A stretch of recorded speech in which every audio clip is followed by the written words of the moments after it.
Movimento consumerista, da atualidade à internacionalização.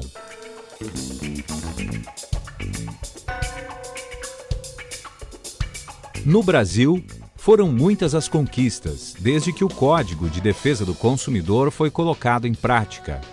Uma delas é a própria consolidação do Código, presente ainda mais com a implementação do Sistema Nacional de Defesa do Consumidor.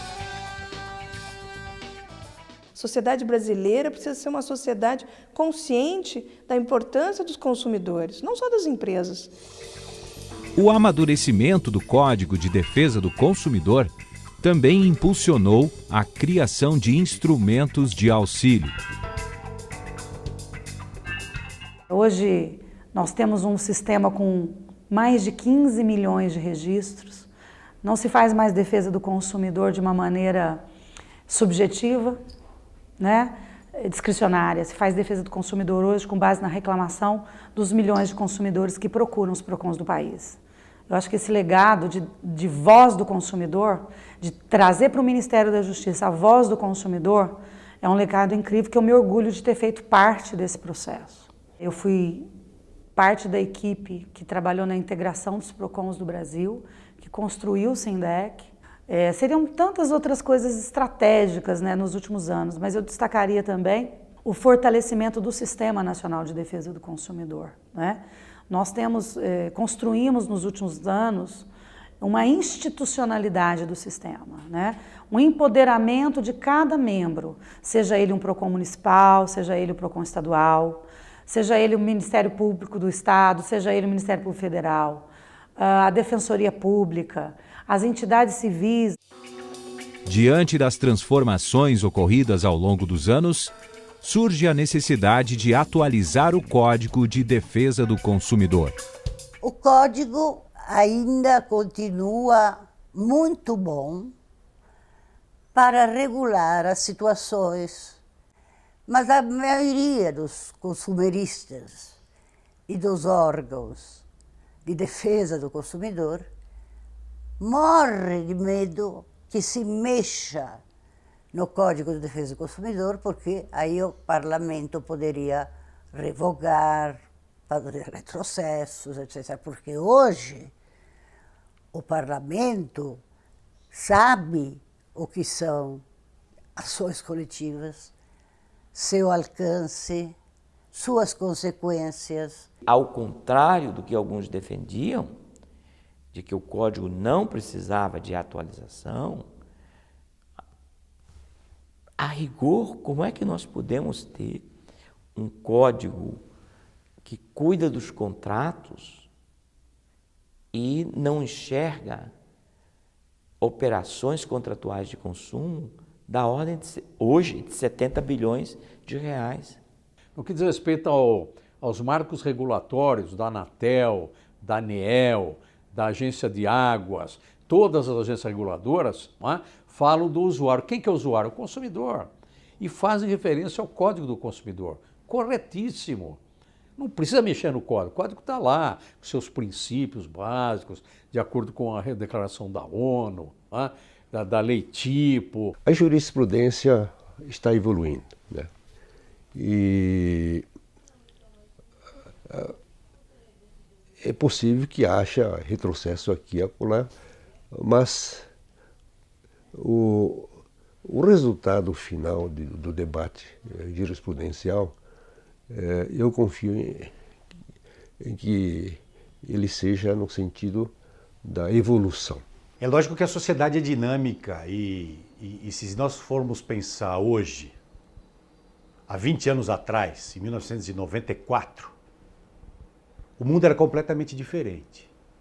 A vida hoje é completamente diferente. A velocidade da comunicação, da tecnologia e, portanto, da sociedade de consumo também, né, ela é completamente diferente. Então, permanentemente, nós nos deparamos com os desafios e desafios de regrar essas novas realidades. E nós vamos dar conta disso, porque o Brasil tem capacidade disso, já provou isso, tem um conjunto de profissionais ligados à área jurídica, por exemplo, e não só à área jurídica, mas a diversos segmentos, capaz de dar conta disso, de dar conta dessas novas realidades e do regramento dessas novas realidades. A questão é o que será regrado, o que constará nessas regras. Não é que seja inefetivo o código é ótimo. Eu acho que não precisa mudança nenhuma, porque sobre endividamento e comércio eletrônico tem previsão, é contrato. Contrato tem previsão no Código do Consumidor. Ele não é o código analítico, ele foi feito para ter situações gerais realmente, né? E não é um código de 1.200 artigos, é um código de 120 artigos. O futuro de qualquer lei é ser reformada. Primeiro, porque nenhuma lei nasce perfeita.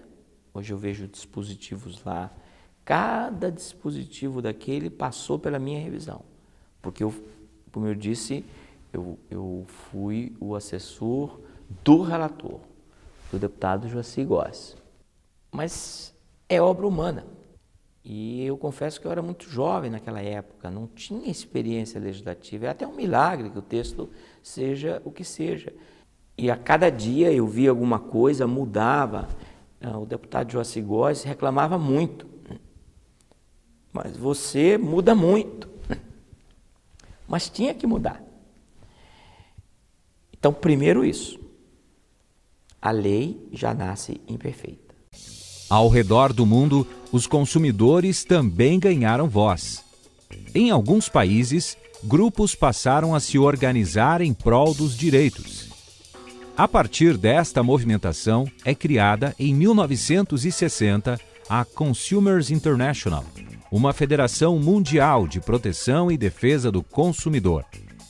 Well, Consumers International is the global voice for consumers around the world. We have 240 member organizations, large consumer groups, small consumer groups, IDEC, Protesta here in Brazil, for example, and others. And we lobby the UN and other bodies for good consumer protection standards. We lobby in our own countries on consumer protection. And we have official status with the UN and other organizations. So when we speak, they listen, and we're speaking for 240 consumer groups all around the world, millions and millions of consumers. A defesa do consumidor deixou de ser uma política isolada, de um Estado ou de uma organização apenas. Esta é uma história que se apresenta com profundas modificações. O Brasil ganhou força no âmbito estatal através da criação de órgãos de proteção como a Senacom, Secretaria Nacional do Consumidor, e órgãos não governamentais, como por exemplo o IDEC, Instituto Brasileiro de Defesa do Consumidor. E através da Consumers International, vários países se uniram, fortalecendo e melhorando o trabalho nas relações de consumo.